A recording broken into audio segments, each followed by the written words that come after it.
দেশের বাইরের খবর। উত্তর কোরিয়া ও যুক্তরাষ্ট্রের উত্তেজনাকর পরিস্থিতিতে তৃতীয় বিশ্বযুদ্ধের আশঙ্কা করছেন বিশ্লেষকরা।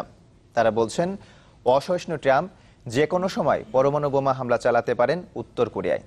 এতে পরমাণু শক্তিধর দেশগুলো দুভাগ হয়ে যেতে পারে, যার পরিণতি হতে পারে ভয়াবহ। এমন অবস্থায় যুদ্ধভীতি ছড়িয়ে পড়েছে সাধারণ কোরিয়ানদের মাঝে।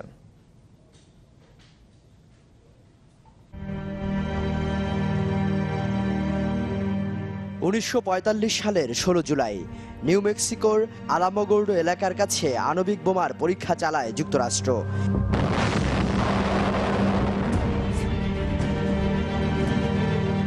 এর পরের মাসেই জাপানের হিরোশিমা ও নাগাসাকিতে পারমাণবিক বোমা হামলা চালায় দেশটি। মুহূর্তেই প্রাণ হারান 2 লাখের বেশি মানুষ।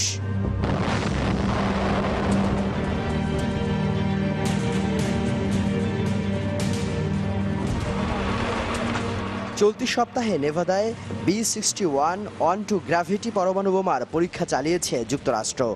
উত্তর কোরিয়া ইস্যুতে সৃষ্ট উত্তেজনার মধ্যে এমন পরীক্ষার কারণে তৃতীয় বিশ্বযুদ্ধের আশঙ্কা করছেন বিশ্লেষকরা।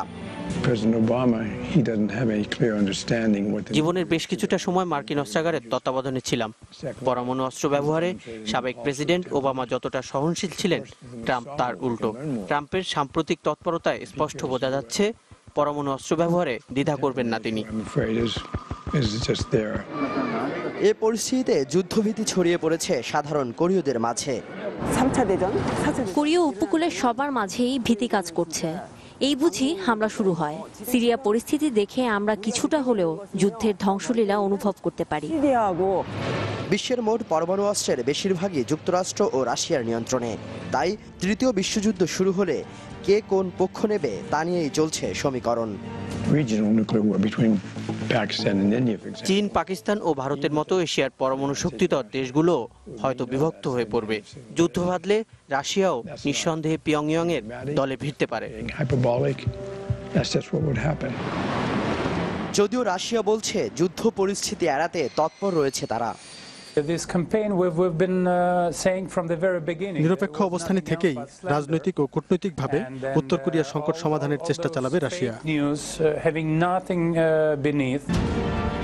বেশ কিছু গণমাধ্যম জানিয়েছে পিয়ংইয়ং থেকে 6 লাখ মানুষকে সরে যাবার নির্দেশ দিয়েছেন উত্তর কোরিয়ার নেতা কিম জং উন।